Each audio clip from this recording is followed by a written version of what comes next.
the Helmut Kohl, the East Germans were not really thinking of reunification much in those days.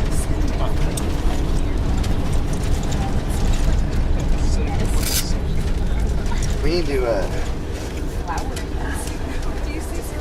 need to get a flask. Well, Berlin is Germany's largest city. There are Berlin has a population of 3.4 million, so about 3.5 million people live here.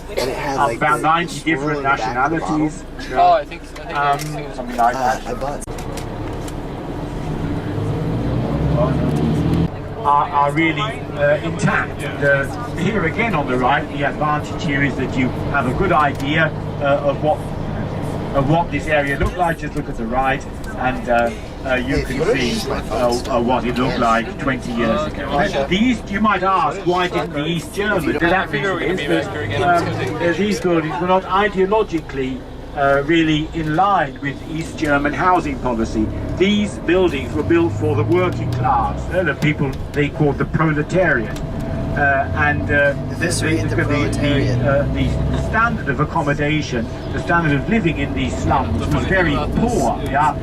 Hundreds of families well with this area here, because that too has now become really the first port of call for all the immigrants arriving in the 19th century. The Lower East Side is now becoming is also an example of gentrification in Manhattan, becoming a very popular, expensive place to live. So there you have a direct parallel between the island of Manhattan and this part of Berlin.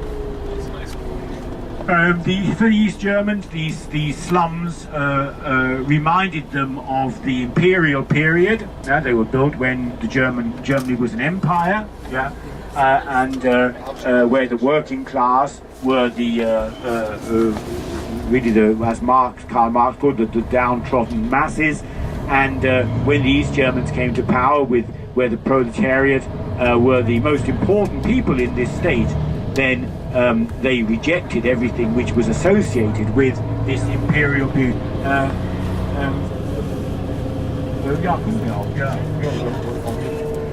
Everything that was associated with this imperial period. And so these apartments, of course, were very good examples of that, so they were just abandoned. Here on the right, if you look at these two corner buildings, you can you see them the way you can see the difference, and actually both buildings are almost identical. So in front of us to the right, that building has no stucco. These buildings are all made of bricks. They're not made of stone, which you're made to think they are. They're built of brick, and they're given a plaster coating. And you can see that here on the right-hand side, in front of us, where the poster is. And you can compare that very well with the other buildings there, which have been covered with this stucco coating to give them the impression that they were made of stone. And so when you can see there. Well, they're designed by very well-known architects who are, of course, restricted by the facades and the heights of the buildings. And so the result is that this feeling of unity is created. The buildings are the same height, and the same sort of appearance. And that is what the Berlin building authorities wanted to achieve. Well, what they didn't want is if you've been to Tokyo, you go down the main streets in Tokyo, and some buildings are 20 stories high, and the ones next to it are 2 stories high. There's no conformity in the streets of many Asian cities in Tokyo, particularly Tokyo was completely destroyed during World War II, so everything in Tokyo is really being rebuilt, and there has been no new developments in the Japanese. We'll just give you that example, capital. So here you don't find that. What you see here is a result of legislation which was actually passed in the 1850s originally. Well, this is the street called Unter den Linden. You can see it's very wide. Was once a very grand avenue. The grandest avenue in Germany, probably. Buildings from the Brandenburg Gate, which is down on the right today. Both of the others have closed. It was opened in the early 80s. The East German leader, whose name then was Erich Honecker, he wanted East Germany to be, the East German capital to be along the line with other European capitals. Nice. There's the television tower on the left. On the right, you see the Berliner Ensemble, that theatre there. That's where Bertolt Brecht performed his most famous plays till he died. He died in 1956. Yeah, this is the Friedrichstraße, which we're traveling down, and this is one of the main streets in the older part of Berlin. Yeah, this is the station of the Friedrichstraße here on the right. That was an inner city border crossing point when Berlin was divided. Yeah, you could come to East Berlin from West Berlin by train.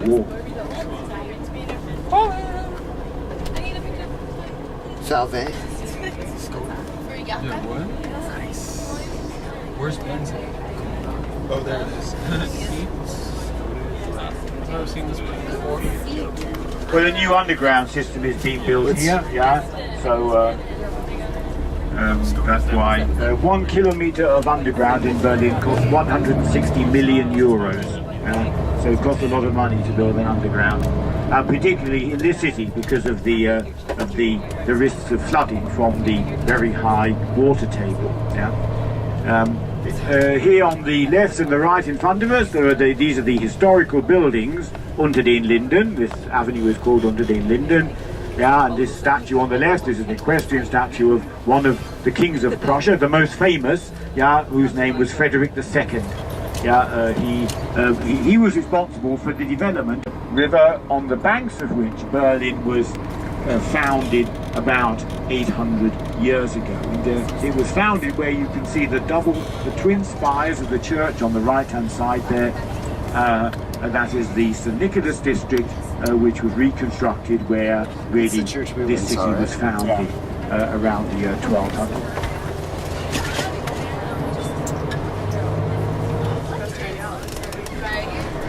So the gentleman who asked where the Rosenstraße was, well, the Rosenstraße is down here on the left-hand side. You can't drive into the Rosenstraße from the Alexanderplatz, but that's where it is. It's behind the next set of buildings there. The Rosenstraße is of importance if you're thinking of the Jewish history of Berlin, because after the what was called the Fabrikaktion, February 1943, the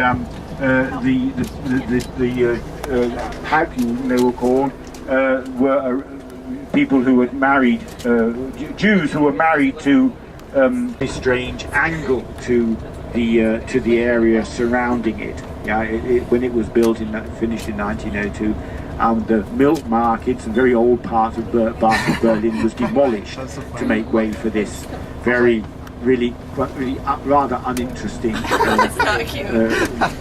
monotonous grey building. If they'd have thought a bit more about designing that, they could have made it more attractive.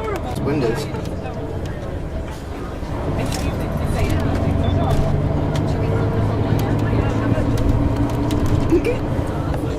Well, here we're coming up to the river, so here on the right is this settlement here. Today Germany has about 4,000 towns, yeah, and cities, and all those towns and cities, with only a few exceptions, were founded at the time when Europe, the continent here, Central Europe, was being really explored. You could say roads were being built through the continent, and that's really when Germany took shape. There are some cities in Germany which are much older than Berlin. Yeah, none are bigger than Berlin, but some are older. And those are the towns in the Rhine area, which were originally Roman settlements. The Romans never came here, but they didn't get as far as here. But they, because people wonder why it's a strange name. Who Charlie was. Well, Charlie was the name of the third letter of the phonetics alphabet, because the Americans administered 3 control points in Germany during the division. But I can't mind Charlie. They're all named Young and Johnny. No Charlies. You don't say that, you say Alpha Bravo. Have you seen Good Morning Vietnam? Because this one was number 3. Whenever it's like the fashion guy, when he was trying to... I was like... So now we're in the corridor now, so you can see everything's gone. Everything has been rebuilt here. There's nothing left of the corridor. Okay? So that's where it was, where all these new buildings are. And where the wall stood is this double row of bricks here on the left-hand side. We're going to turn here. Yeah. Oh. So we're just on the eastern side of the wall. Yeah, everything here is new. Yeah, pretty well. There's a steel column just down here on the left-hand side. Yeah, where that cafe is. See that on the left there in front of us? That commemorates a young man who was shot here in 1961 trying to get over the wall. An 18-year-old apprentice builder. He was shot trying to cross. And this event was really very important because he wasn't the first person to be shot, and the first people to die were people jumping out of windows to try to get into the West. They weren't shot by East Germans, but he was shot, but he wasn't shot in a forest somewhere. He was shot in the middle of the city, yeah, where everybody was standing, so people could see, yeah, when he was shot, that the decision by the East Germans to shoot people trying to cross to the West was not just propaganda. Yeah, that's why his death was subsequently important. Nice. Yeah. Here on the left, where there's checkpoint Charlie, you can see US Army checkpoint. That's actually a tourist reconstruction. Yeah, there's nothing genuine left here at all, really. But it's interesting to come here and see. You know, say you've been here, so we can stop here for 10 minutes. And if you want to look at the pictures here on the right-hand side, they tell you something about. You won't stop here. Yeah. I've been here before. Trust me, it's gonna stop. They'll tell you something about the wall. So 10 minutes if you want to. Yeah. Now It's worth it. 25. Oh, I got my picture. Look at all these stupid people.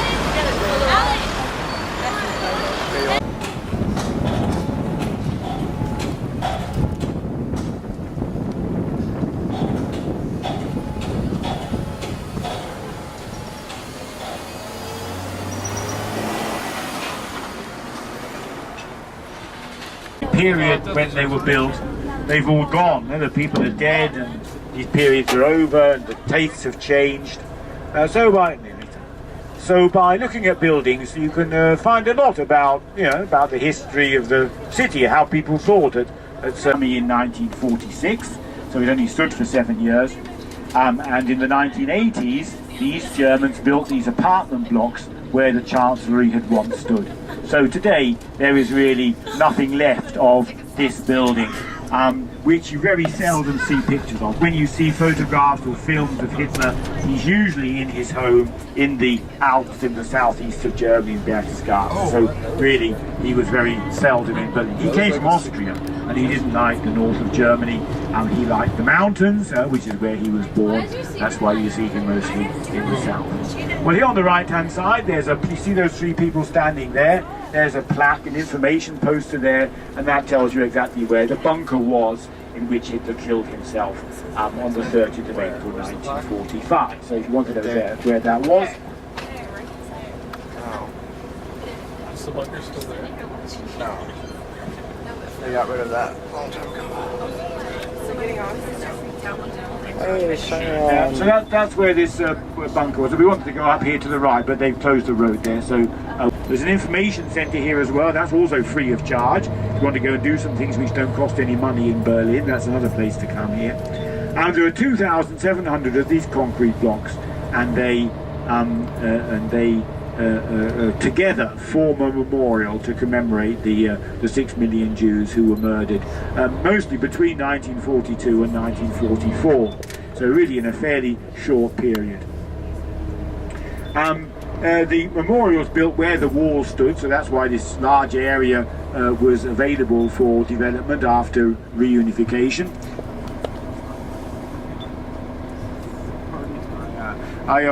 This road has been closed as well now. Fortunately, it's not really very representative of the others he built.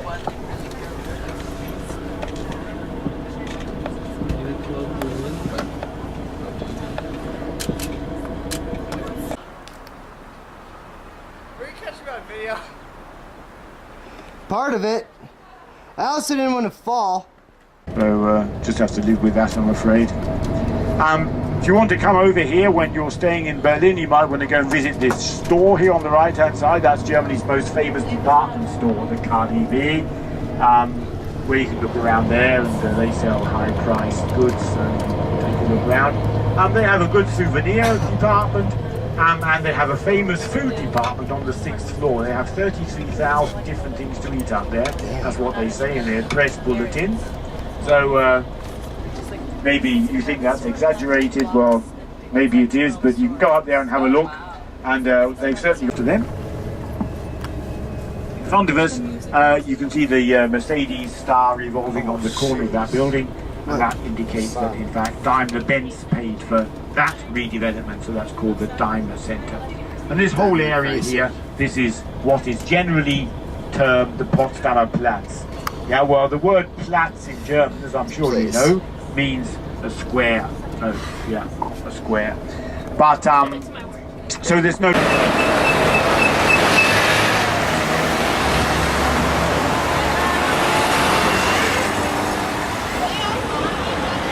In front of us, the Europa Center. That's first one was